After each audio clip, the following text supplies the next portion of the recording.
1942, 80 years ago, I took $114.75, every penny I saved, and I bought 3 shares of City Service Preferred. And City Service was a pretty well-known name now and then. Warren Buffett, the man with a net worth of over $100 billion, has a story to share. Here's what he did.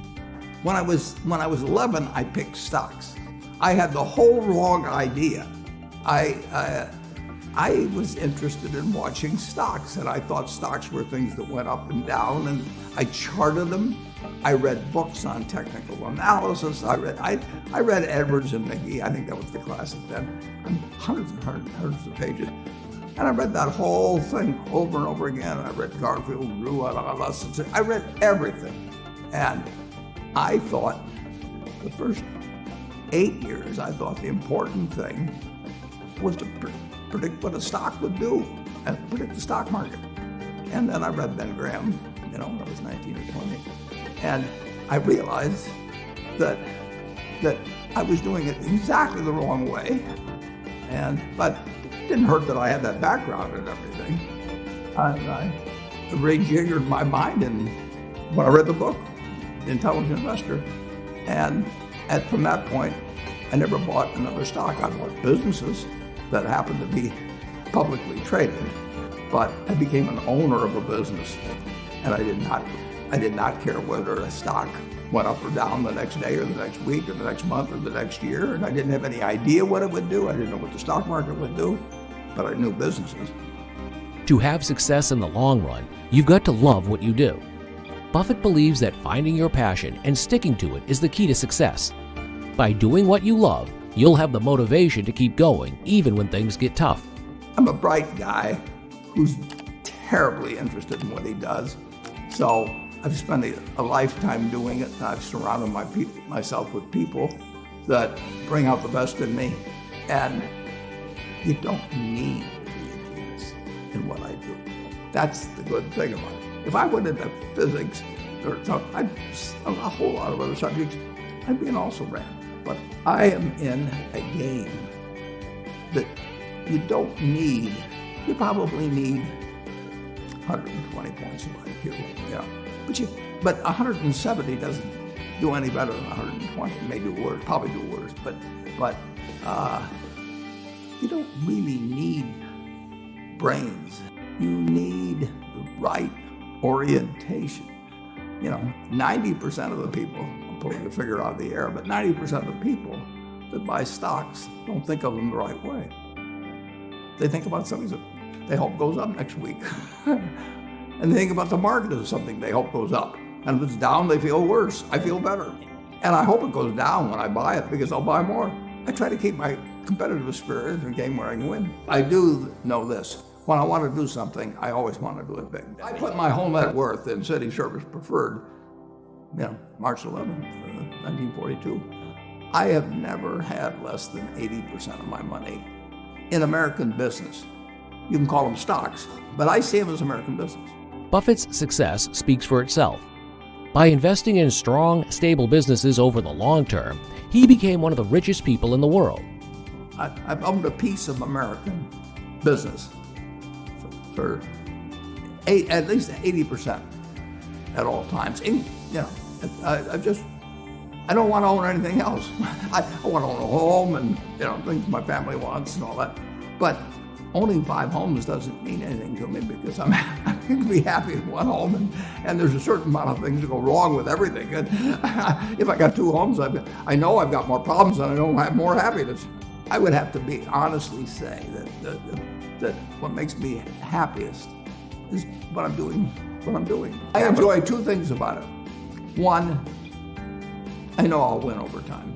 That doesn't mean I'll beat everybody else or anything like that, but I'm in a game that's very, very, very easy if you have the right lessons in your mind about what you're buying. I'm not buying stocks. I'm buying pieces of overwhelmingly American business.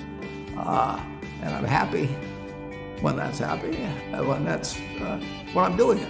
I'm happy when stocks are going down. I'm happier when stocks are going down because I can buy more of them for the same amount of money. I'd be happy if I was a farmer. I'd want farmland to go down so I could buy more acreage. if I was, I mean, it just makes sense. And I'll tell you the second thing I really like. I like being trusted by people. And, I would rather do what I do with partners than do it sitting in a room myself, even though I might make more money that way. I need to know that I think that Berkshire Hathaway is going to be worth more money someday down the road. Not tomorrow. I want it to go down if I'm buying something. And I would say this, the world has changed a lot since that report was written. But the world changed a lot in 2000, 2 years ago. Let's pretend there is no stock market. Let's say I had to buy these privately, like you buy a farm privately, like you buy an apartment house privately. They're investments. So you're looking to say, what can I do with money I've saved to put it away so I feel good about getting it back later under any circumstances, but not necessarily on a given moment. But if I have a farm, it's going to take me a while. But people would be so much better if they actually didn't have a stock market in terms of buying businesses. But, and when you're buying businesses, don't call them stocks. When you're buying businesses, when you're buying apartment houses, sometimes when you're buying raw land, all kinds of things. There's times when you get a chance to act and do something really intelligent. May happen once every 10 years, or once every 20 years. Depends on what field you're in, where you live, what you know, all of that. But most of the important things, there's a lot of foundational work. The United States economy, and it's very easy to look at the statistics on it. I mean, more people, a greater percentage of the American population is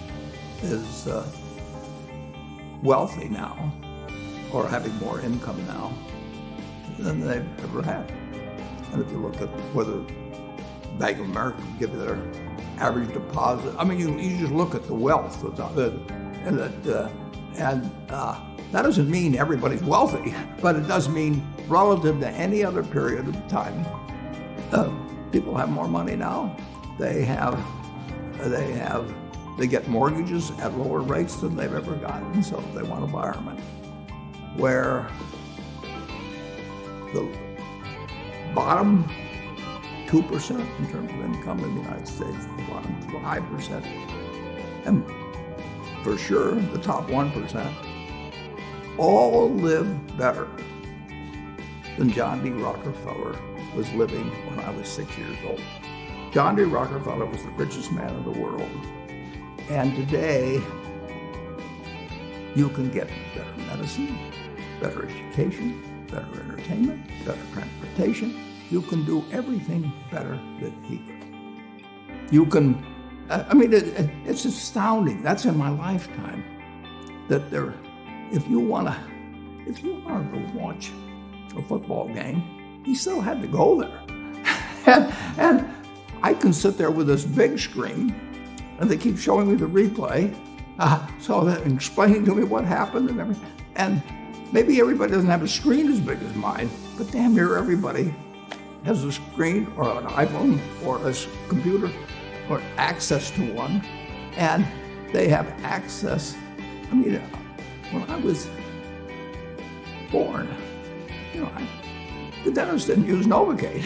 There's no country that's done what our country's done. If you go back 3 of my lifetimes, are looking at less than 1% of the world's population, closer to half of 1%. Half of 1% of the people in the world are sitting in this land. They don't work harder than people in all the rest of the world. I mean, in terms of hours of unpleasant labor, everybody's got hours of unpleasant labor in those days practically. They don't come laden with gold and, they are half of 1%. And they work the same hours, they got the same IQs. They may be a little self-selected in terms of enterprise, in terms of going across oceans and things. And fast forward a couple of lifetimes, and they've got 20% plus of all the bounty in the world. I mean, that is something that has worked like nothing. Just imagine that. If you've gone to anybody, Constitutional Congress, in 1789, if you go to any one of the representatives there, and you said, I want to tell you what this place is going to look like, in 3 more of your lifetimes, your great-great-grandchildren, are going to be flying in the skies. They're going to be watching sports all over the world. They're going to be entertained. Their medicine. They could hold you off to a lunatic society. When Thomas Edison did all the things he did, he made some money, but we better. I mean, we're using it. Yeah. It belongs to us, and it doesn't. If you take what an hour of labor delivered to you 100 years ago, and what an hour of labor delivers to you now for you and your family, it's unbelievable.